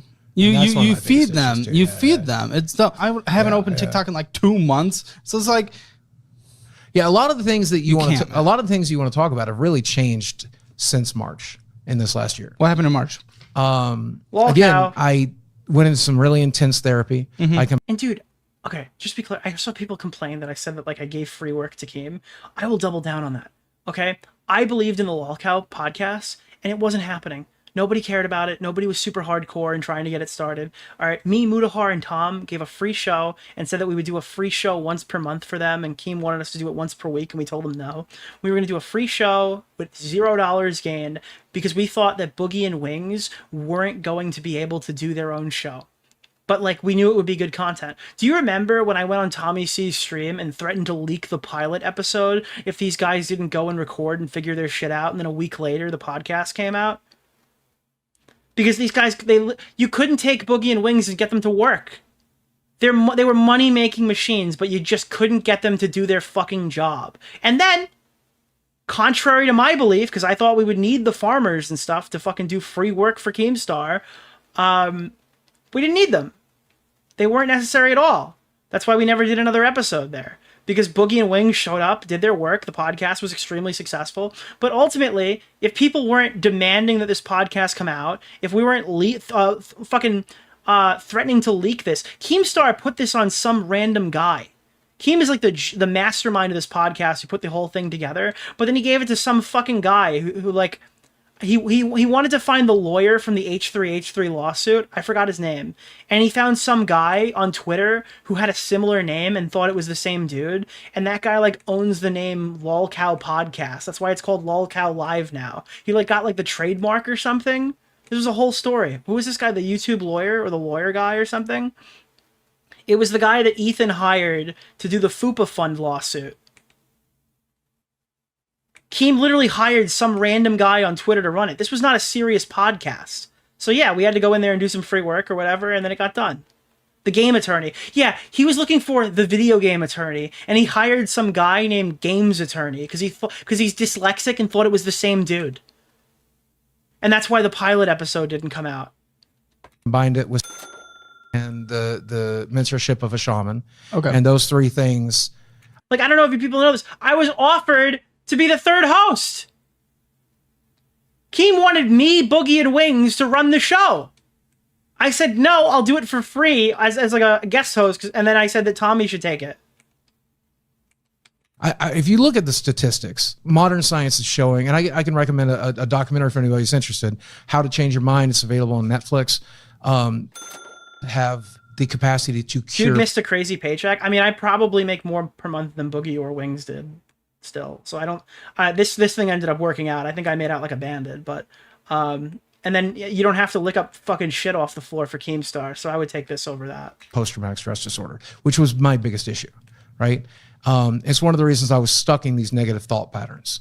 And so with a combination of doing intensive twice a week therapy with a traditional therapist, because I don't have any employees. I don't pay anybody. I take home the full channel.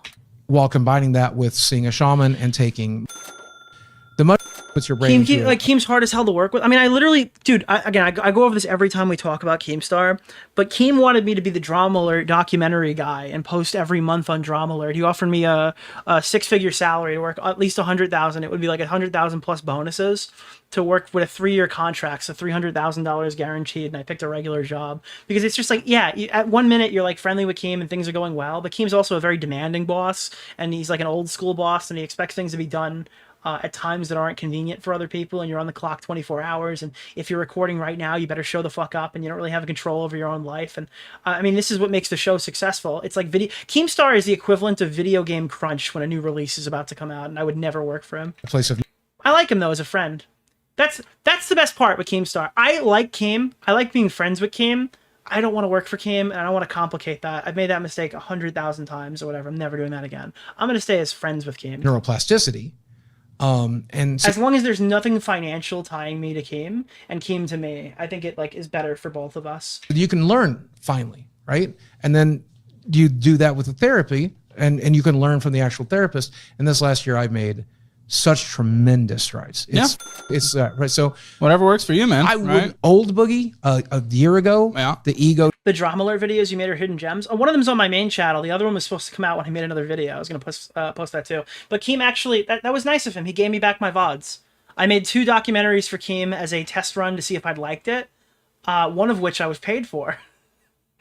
That was my fault. I missed a deadline, and I was like, yeah. But fucking, he gave them back to me, and I can post the other one whenever I want. I just don't think a Dave Portnoy video matters, so I haven't posted it. Egotistical, self-centered, extremely defensive man. You think you're different? Considerably. Okay. It's like Taylor Swift. He gave me back my masters, so I appreciated that. Yeah, considerably.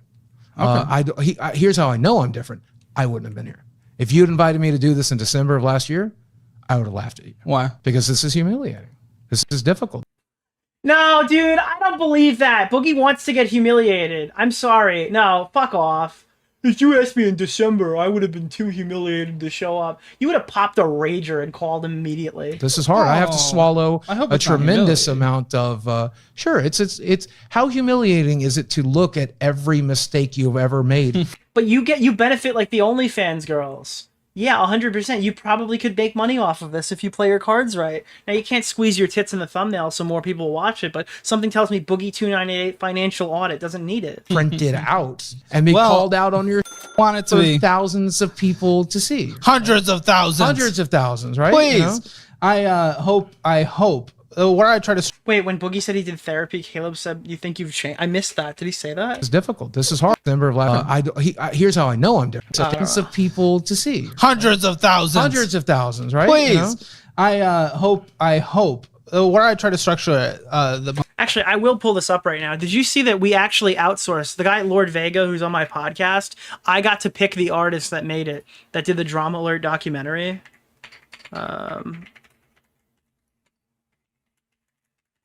Because it was supposed to be this like higher thing. Like, this is my video, right? This is a video that I uploaded to Drama Alert myself, and I used to be able to go in chats and stuff and write as Keemstar to fuck with people. That was fun to do because I had like posting access to the channel and managing. But this is a video that I uploaded to Drama Alert.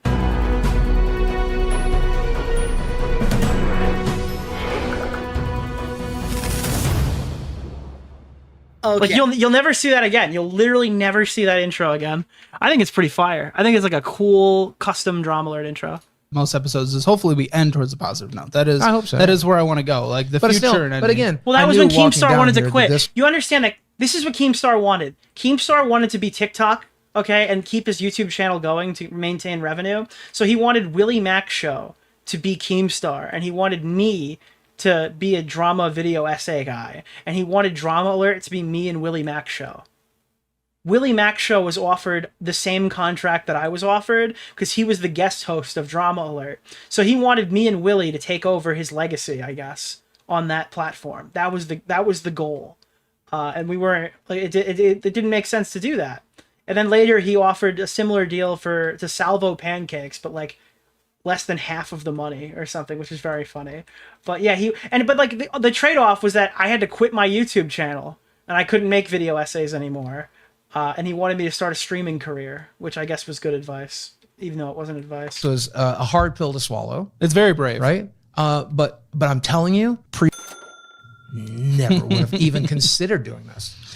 This. Okay. So could you tell me what this is, please? This is either the car loan or one of the dumbest purchases I've ever made. Well, it's one of the dumbest purchases you've ever made. Oh, good. Please give me something new, dude. It's got to be a Magic the Gathering card. Okay. This is the car loan. Okay. Oh, it is a car. Okay, never mind. We'll get to the dumb purchase soon. Yeah, the dumb purchase was a dog.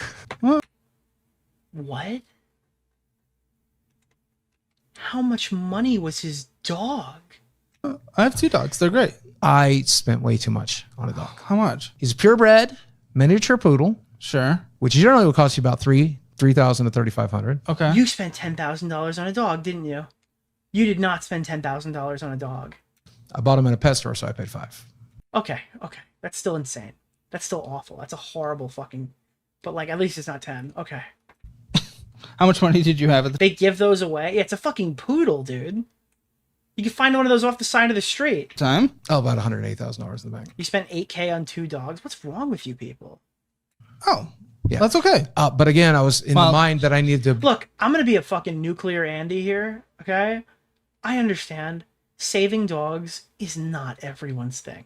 Not everyone is equipped with a dog that may have been abused or a dog that's like been in extremely weird circumstances. They might not have what it takes to be a first dog owner who has to train a dog who had a bad owner. I get that. Maybe some of them might even bite you or something. I 100% understand that. But like, nah, I don't know, dude. $5,000 on a fucking dog is insane. build credit, so I took out a loan. What the is that the personal loan? Yeah, that's the personal loan. Dude, you're killing That's me. the... And you took out a personal loan to own this animal too. Yeah, I can't believe that people thought you were gonna buy that Tesla. I mean, that's the loan. That's the loan. synchrony. It's the synchrony. Yeah, there you go. So I'm gonna call this the dog loan. That's the dog loan. So what's remaining on the car? Do you remember? The what? Do you know what's remaining on the car loan? The car? I don't know. We either on the last payment or like the last 2 or 3, I think. Okay, I'd have to look it up for sure. No, wait. And the personal loan has about 1,000. I'm fucking Superman. Let's go. Sorry. Left on it, something like that. That sounds right. Yeah. There is another small loan. What? There's a third one that you're seeing here. Credit card? No, it's a bed.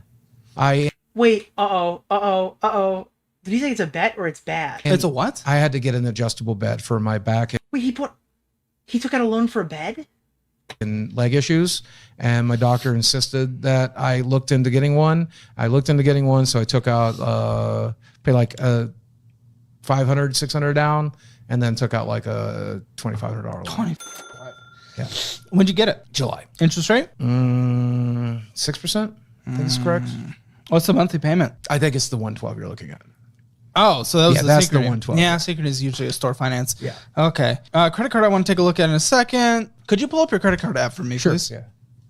I think you've seen it already, but to show you, I only own like $900 on it, and it's just a utility card for the business. So it gets used and it gets paid off. It gets used and gets paid off. What the fuck? Do you ever Did I hold suck at balances? Superman? Over the last couple of months, yes, because it's been thinner than I would have liked. But I plan to pay it off with this check on the 20th. So, But it's only... Got one, finally. It just scares me because it's only getting thinner, except for that spike. yeah. Well, that spike's going to pay off there's the Thinner. Yeah, he's not showing it. Okay. the credit card and the balance of like $950. I recommend watching Nicholas DeOrio's latest I feel like video. Boogie, I thought he would have more credit card debt than that, I guess. Yeah, credit line available, $31.12. Yeah. Oh, no, wait. Never mind. Never Kill mind. me. Okay. I totally missed that. I'm sorry. Again, I am still trying to do some. $31 left, dude. Well, you could still buy a McChicken, you know? You get a McChicken on the way home, dude. You're good. Credit score stuff, so I will pay off a little bit. Why do you give a credit score? You already have a house. Because eventually I will have to sell that house and I'll have to move somewhere when I do. Right? Why will you have to sell the house? Because you don't intend on making any money or getting a job, probably, right? Is that if I had to guess? A $2,100 mortgage payment is really hard. So you're saying you're not going to be able to afford the payment? I don't know. I'm hoping that I will, but again, I'm always planning for the possibility that I won't. Right? Late payment fee, October 31st. Late payment fee. Yeah. $25. Oh my god, bro. He can't, dude, that's late insane. payment fee December 1st. This just happened. Yep. Oh, me. October was a And he had to have been making money by this point, right?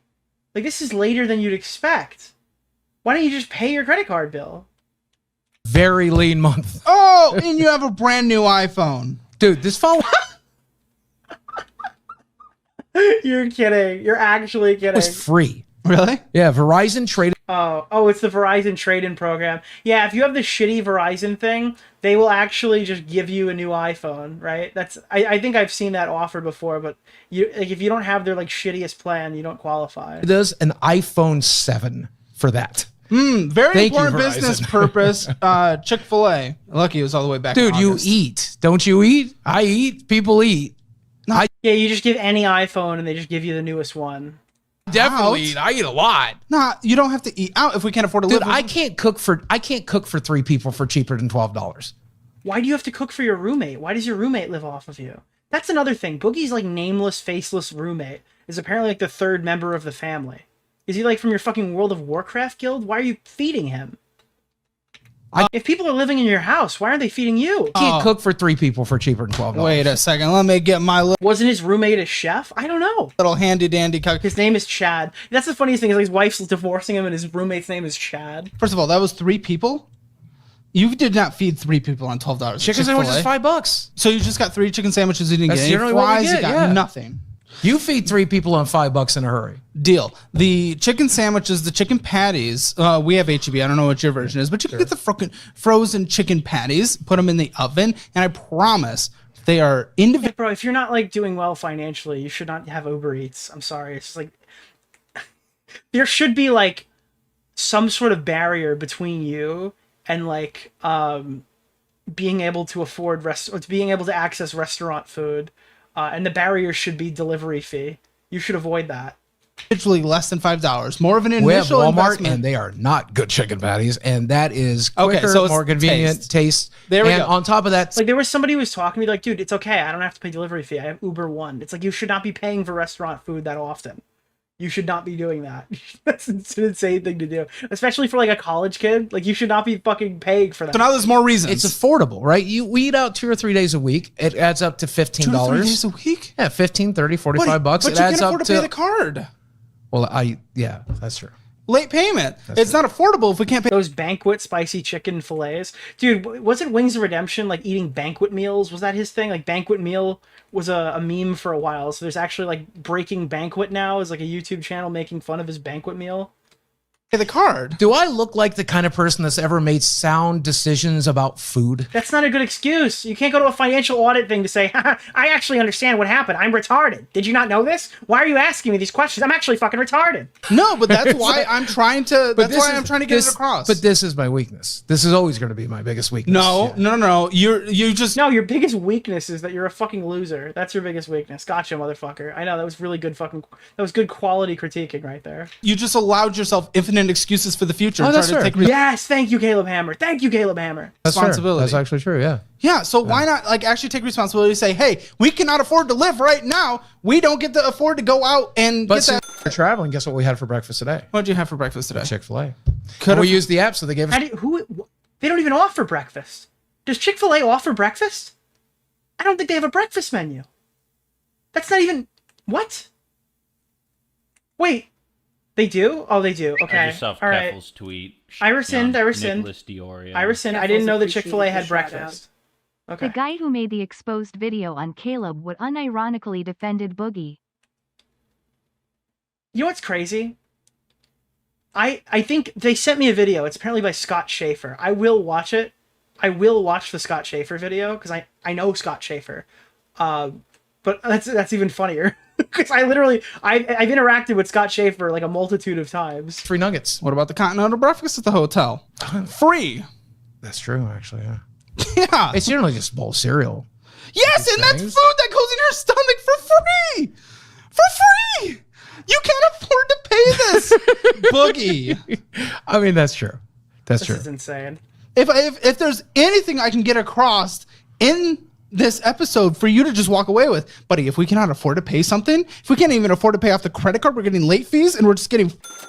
I mean, I go out to eat. have a food budget of about $300 a month, and then we use that. Groceries? It includes groceries most of the time. Yeah, we do eat groceries at home. We have like some of the inexpensive meals. Okay, but like, all right. We make tacos, we make shrimp pasta. If I'm really feeling splurgy, we'll make burgers at home. We eat. If I'm really feeling splurgy, they'll make burgers at home. Can't you just go to a Costco and buy like 50 patties or something at like wholesale cost? Like frozen burger patties. That's not even. It doesn't even take a long time to make one of those. Eat at home the majority of the time. Yeah. Dude, burgers are not a splurgy type of food. Yeah. He's talking about fucking burgers like it's caviar. Like, you know, if we splurge, we'll have a bit. Unfortunately, he can't afford the Costco membership. The Costco membership pays for itself with the savings. We're Costco guys. Of course we gotta try the chicken bake. Just can't afford to probably go out. Keep in mind this is an old video. It's not old enough, dude. It's not fucking old enough. This is December of 23, bro. This is not old enough. This is post the beginning of LOLcow. At all. I'm really sorry. It sucks. I mean, it's true. Yeah. So okay, but it would have been more expensive to drive back to Fayetteville and make a taco than it would have been to go to Chick-fil-A today. But you're right. We could have eaten cereal at the buffet. Yes. I was about to flip the. Kill me. Okay. What I can't see is the interest accruing. Obviously, we have the late fees, but the mobile apps love to try to hide how much interest is accruing. I mean, I just pay the minimum balance every month, and the minimum fee is generally so that's what you meant by paying it every month? The minimum. Oh my god. Wait, he's not even paying interest saving balance? He's just doing minimum to not get a late fee, and then he'll get a late fee. Balance, not sometimes the full? to pay off more, yeah, for sure. Oh, okay. Well, that's really bad. If we hold a card that's accruing interest, then we can't afford to go out to eat once. We just can't. That's true. Yeah. Because interest. Well, this will get paid off on the 20th. I mean, minimum is better than paying late. What is the how much? What? Okay, I don't know. He's paying minimum. Minimum is like the lowest option. That is like It's just it's just like you're accumulating interest. You're compounding interest on top of it. With this huge All of it. Yeah, the whole thing. Huge. Yeah. From what? From the spike that came in AdSense from Like YouTube, the $6,000. That's okay. Well, like 700-800 is what we made in November, which was really awesome. I hope we can maintain that. But Is this a debt the preferred club? That's the house loan, right? Sorry. Or yeah, it's my current checking balance. So that's what. That scares me. Yeah. Anything less than $1,000. Yeah. Well, his checking balance is currently at the point of like the podcast having 6 episodes. I guess maybe he hasn't seen the money for the first episodes. Were there more than 6 in the first month, or is that 1 month in? I thought they did 1 per week. No. Or were they doing 2 per week? This is obviously this is before they started streaming. LolCow made like no money. Then they started streaming, and then all the people who hate money donated thousands and thousands and thousands and thousands and thousands of dollars to the people they hate. Okay. Exxon, fair. Came down here. McDonald's, less fair. Yeah. Chick-fil-A. Mm-hmm. Oh, wait till you get to the Starbucks. Then you're gonna go real mad. I'm not one of those people that freaks out about Starbucks. $5 every couple of days. I love me a pink drink. I love me a What is a pink drink? It doesn't like Starbucks is coffee, right? What are you getting at Starbucks that's like a pink drink? Like I'll get like an energy drink or something at Dunkin'. They used to have that for a while. It was like they would mix like either nitrous or like NOS or like Monster or whatever. That would be like a fucking energy thing. I mean, it was awful for you probably, but I would get that occasionally if I was ever near a Dunkin'. That's like the only thing at like a coffee location I wouldn't get. I don't think they make that anymore. No, well, I'll freak out about that because you can't afford it. yeah. Well, Like I'm not one of those people that when people can afford it, I don't freak out as long as you're hitting investing goals that are necessary to survive. sure. Cameo, I'm glad that came in. Okay. Yeah. Strawberry refresher with coconut milk. That just sounds horrible. Strawberry refresher. It's like unspecified strawberry thing that makes you refreshed. It just sounds like the most processed, disgusting garbage you've ever heard. Yeah. So that's a little extra. Yeah. $100. You can book me at cameo.com. StreamYard, we're paying for it. Yeah. Shit's mouth slop, bro. We're just using the word slop. Let's go all in, dude. That's mouth slop. We made it back. Yeah, it's necessary for the podcast, though, so we film there. Utilities. Yep, that's fair. Can't hate against no utilities. Same with gas. Walmart, you can never really tell what's being purchased from Walmart. So most of my Walmart purchases tend to be meds. I'm on a lot of meds. The most expensive, which is my testosterone, which is $200 a month. Oh God, dude. The jokes write themselves. With your medical The most expensive thing that Boogie has to pay is testosterone. That's insane. issues, do you think McDonald's, Papa John's, Starbucks, McDonald's, Chick-fil-A, all being processed? And you got to within a couple realize when you see McDonald's and Papa John's, he's paying for 3 people's worth of food. And then he has to feed. No, I'm kidding. But like, yeah, he's paying for 3 people every time to eat Papa John's, to eat McDonald's. He's not ordering some value meal thing. his time is helping. No, not at all. It's not helping your wallet either. No, not at all. Why are you still doing it? If we know we're killing ourselves and we're financially killing ourselves. Like, does Desi have a job? Has anybody asked Boogie if Desi's getting a job, or is she going to be a stay-at-home wife? Stay-at-home husband, stay-at-home wife, happy life, right? Is that how it works? No?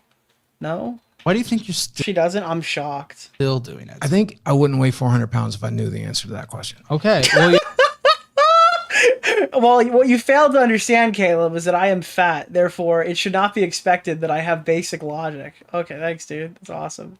you obviously had discipline for a bit, though, because you did go through the surgery, which is very difficult. Well, the surgery did its job, which is Yeah. to say it extremely restricted my stomach intake. And it still does to this day. Okay. In a lot of the American versions, don't they require you to... She has to interact with people. She can't work. Oh, my God, dude. I'm sorry. I'm so fucking sorry. But, like, get a fucking job. Shut the fuck up. Oh, I can't interact with people. You're fucking 20 years old. Get a fucking job. What are you? You're disabled of the mind. You have to work, unfortunately. And if you can't work as a fucking, like, a regular entry level position, you got to find something you can do. Either that, or you've got to, like, go to community college or something and find something where you don't necessarily have to interact with people. You can get a remote position if that makes you feel better or more comfortable. But, like, I'm sorry, nah, not listening to it. I don't care. You can't just say, like, I am too terrified, or I am unable to interact with people in a real world setting, so I'm gonna marry this like obese former YouTuber, 50-year-old guy. At some point, like, we have to give this girl some kind of we have to give Desi the respect as a human being and the respect as a grown adult woman to say, nah, sorry, not a good excuse. Lose a good amount. We can't take away all of her fucking autonomy because she's Boogie's girlfriend. Nicholas, and she looks young. Up the front goat. before you Yeah, have to I get get it. it. Okay, so you had the $5, discipline to my do that. Well, it was a lot easier when I walked into an emergency room with a blood pressure of 280 over 180. She seems they're like- fine. Well, I mean, it's if you have to smoke weed to talk to people and you're dating a 50-year-old disabled man, you're probably not fine. It's probably not a healthy position for you to be in. If you can't get a job and you're looking to be the housewife of a guy who's literally never going to get a job, this is probably not like the most stable person's position. Hey, you're dying now. You're not dying eventually. You're dying Like now. your new husband, his retirement plan is death. Where do you think like all this debt is gonna go? His goal is to die before he runs out of money. But you kind of are. I mean, this No, is, wait, you said you're not going to As listen. unfortunate as this is the healthiest I've ever been. But you said you're not. And you know what the funniest part is? I bet when Boogie actually finds out it's over, I bet after years of doing this fucking suicide dance online for sympathy and money and just to survive, I guarantee the second the doctor tells him it's done, you got X amount of time, he's gonna cry like a bitch. After fucking flexing how much he's not afraid to die for years and using that to his advantage within all these weird manipulative scenarios he's found in, the minute he finds out that the road is over, he's gonna cry like a fucking bitch, and I'm not gonna care. You don't feel like you're going to be here in your 60s. Well, that's just the stark reality. When you've done what I've done to my body. I know that just Yeah, that's to just- me that feels like now. No. You're writing it in chat right now. You're writing, oh, it'll be for sympathy. No, it won't. It'll be the first time in a decade this guy has been honest with anyone. And it's going to be the funniest video he ever posts. That's fair. I see it as 15, 20 years from now because that's what it is. Certainly not. Well, you're 50, 60 is not 20 years from now. Well, it was mid-60s is what we're saying, right? Okay. So that's 15, 20 years from now. Starbucks. Yeah, Starbucks. Can't afford it. There's lots of Starbucks. Tokyo House is very expensive. There, Business center. $90. Business center. Like, you ever watch, remember the, well, I'm in tremendous pain. I'm in tremendous pain. I want to die. I want to die. I want to die. I want to die. Dude, he's gone so hard to the well on this. When he turns around and actually gets the diagnosis. Holy fuck, dude. Wow. That one was right off. Wow. Right off of what? Prime Video, Starbucks, not even a full month back yet. Starbucks is a lot. Arby's, at least get food that tastes like something. Hey, let me tell you a little bit of something about Arby's, okay? Good fries? They have very good fries, but What? Arby's has fries? You know what place? There's a place, what's the chicken place that doesn't have fries? I've never actually eaten there because I went to go look at their menu and they didn't have fries. There's like a chicken place that's like a chain restaurant that just does not offer fries. Not KFC. Why don't you know anything? I don't know. It's your job to know things. It's my job to entertain. It's not KFC. KFC has fries. Chick-fil-A has fries. Popeyes. Yeah, Popeyes didn't have fries, right? You're right. That's the one. Popeyes did not have French fries. I don't know if they do now, but they didn't have French fries. That was the one. recently I've been getting to realize the value that you get from Arby's. Popeyes has fries. I swear to God, there was like a time frame where Popeyes did not have fries. It is surprising how much food you get for your amount of investment. Wait It's till I actually teach you surprising. about- It doesn't taste good. I want to make it very. I don't even know what Cane's is. I've never heard of Cane's. They've always had fries. All right. Well, you know what? You're a liar. All right. You're an internet name, and you're probably a bot, and I don't believe you, and you're upsetting me. So you don't exist, and it didn't happen, and I'm right. Okay. Abundantly clear. But again, when you're feeding multiple people, you can save a lot There it of is, multiple people. So he's keying in on it now. Yeah. money at Arby's. Wait until you hear about the grocery store. It'll blow your mind. I like when Caleb is just openly fucking rude to his guests because they deserve it. They're absolutely just selling him some cringe sob story. Like, don't get me wrong, I'll watch some of the other financial advisor channels, and it is cool to hear some like legitimate like heart-to-heart type advice, but it's also really fun to get your fix of like some financial advisor just roasting some fucking egotistical moron who comes on their show. Like, this is like absolutely scratching an itch. Burger King, Netflix, nothing good on there anyway. Starbucks. I just canceled Netflix. Not that Caleb isn't really like, he canceled Netflix, guys. Why did he do it? Is it because he was trying to save money, or is it because something went woke? What went woke? Chat, do we think something went woke, or do you think that he's like figured it out? Do you think that he's like, oh, this is something I shouldn't have? Good lad. I canceled Netflix and I canceled Hulu, and the only thing I have now is Disney Plus, which we watch literally every day. What? Wait, why would you cancel? Okay, you canceled Max and you canceled Netflix, and then you kept Disney Plus. That is like exclusively Star Wars and Marvel. There's not like, what real shows are on there? What do you watch? And I feel like those are the two most restrictive ones, right? You can have Disney Plus if you don't have the other one. If you don't have Netflix and Max, you can get Disney Plus, but you have to do the 3-pack deal that gives you ESPN and Hulu, right? But you have to like sports. If you like sports and you like Hulu and you get Disney Plus for free, that's a good deal. That's a good deal. The triple play pack that you can get for that, that's a good deal.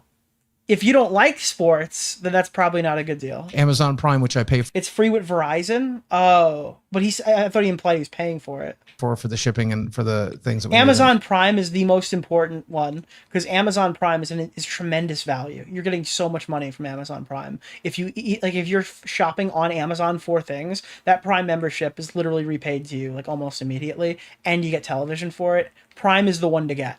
Anyway. Starbucks, more Arby's. It's all food. I mean, like, I can save you all the scrolling. It's all food. But we're not even halfway through a month. This is what. Dude, we're not even halfway through a month, Boogie. How did you buy this much food in a month, dude? This is why his bills are so high. This is insane. But I feared going in here. So we have a credit card. Sure. We have a credit card and we weren't able to do the math that we typically do, but I would not be surprised. You can't charge food out to your credit card unless you're paying that off before the month is over. And you're trying to build credit with it. Did not go out and have these $25 drops every single day, 12 to 25, something around there. Yeah, it's almost, we spend about $12 to $15 on food a day. Let's call it 15. Yeah, let's call it 15. That's actually very fair. Let's call it 30. We could have paid off, let's not call it, 30 days. You could take it a loan for DoorDash. We covered this on the last stream. Somebody affirmed DoorDash. They are paying interest on their chicken nuggets. Could you imagine using Affirm and getting a fucking 6% interest rate on your sandwich? I mean, at that point, I don't think I care what happens to that person. From like a moral human perspective, I don't really care where that person's life goes from there. Yeah, sure. Yeah, we could have paid off half. Now you throw the Starbucks in there and you throw the business dinner in there. Paying a sandwich off for 3 months. Yeah, imagine paying 3 months of interest on a fucking sandwich. I mean, like, you deserve it. You deserve to be financially destitute for the rest of your life. Unironically. More so than any person I don't like. You deserve to not be financially stable for the rest of your life if you can affirm food. Something that you can literally consume in like the span of 10 minutes and you're paying interest on it for 3 months. You absolutely deserve to be financially destitute for the rest of your life. If you're writing it off, we probably could have paid off the credit card that is accruing interest and that we're missing fees. By the way, if we're getting hit with late fees... Oh, yeah. That's the worst way. I mean, like... Then we're not getting Starbucks. Any financial show on the planet will tell you if you're getting charged late fees or credit card interest... or loan interest, then you can't be spending. Then I'm struggling here. Do you care? I do. It's no. Again. Then stop. No, because dude, he makes so much money off of not caring. That's why he's still poor. It's a bit, guys. It's a bit. He's just doing it as a bit. Be an adult. Act your age is what I would say. I mean, that's fair. Again, food has. Imagine getting fucking lectured by some fucking 20-year-old kid. I don't know how old he is, but he's probably like 26, right? Caleb Hammer. Alexa, how old is Caleb Hammer? Caleb Hammer is 30 years old. He's 30. It was born on February. Alexa, stop! 15th. Thank you. That's all I asked for. Appreciate it. Caleb Hammer is 30 years old. Imagine being fucking lectured by a 30-year-old man who's giving you actual decent financial advice as Boogie. Not been a area that I have been very successful at. He's 27? No, he's not. He's literally 30 years old. Alexa just told me. She just told me. What are you talking about? Controlling. Trust me, I can't really talk about it either. Dude, let me tell you. But at least I can afford it. I've taken it's bigger than you. Okay? All right? Listen to me, dude. I've eaten more than you at Alexa, how tall is Keemstar? Can I say something to you, Nick? I really like you. Keemstar is Why? a YouTuber, podcaster, and streamer who stands 1.68 meters tall. Alexa, what is 1.86 meters tall in normal people metrics? From Answers.com, 1.86 meters is approximately 6 feet and 1 inch tall. Keemstar is not 6'1". Shut up. Get out of here. a buffet before. Just please Okay? not in my bathroom, All right. please. You I appreciate that you think you know what it's like to be addicted to food. I promise you don't. I will be honest, one of my big struggles is on a daily basis, like I won't eat a ton during the day, but then I'll get something. Oh, Alexa, what is 8?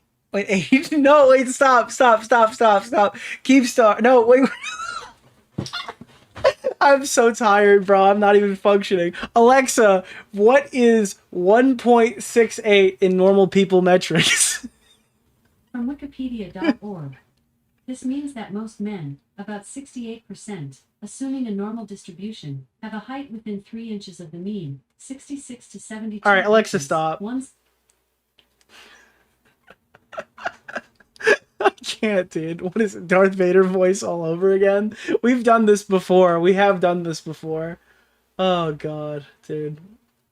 Who is, Alexa, who is Bo Blacks? I don't know that one. Alexa, who is the YouTuber Bo Blacks? According to Wikipedia, Roblox is a website. Alexa, and stop. Shit, dude. We lost this round. Alexa, who is Tipster, the YouTuber? From TikTok.com. Tipster is a great / kind / awesome / nice guy, and Tipster does talk about the news in his YouTube Nicholas, videos. the goat.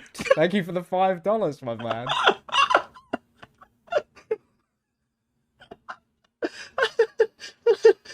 Tipster is a good dude. Tipster's actually a good dude. He just won. He just won again. Dude, Tipster can't stop winning. I can't stop it, dude. I can't stop it. I actually can't stop it. There's no way. Tipster has been identified as a good dude. That's insane. Fatty, greasy, sweet, and then I binge a massive portion in the evening. That is my typical issue that happens. And I yo-yo 30, 40 pounds constantly. Yep. I'll be good for a while and then I'll yo-yo. So I can't talk about that. I mean, the only health reason aspect of things. I'm not 600 pounds again is because the surgery is doing its job. Can I ask how much you weigh? 400.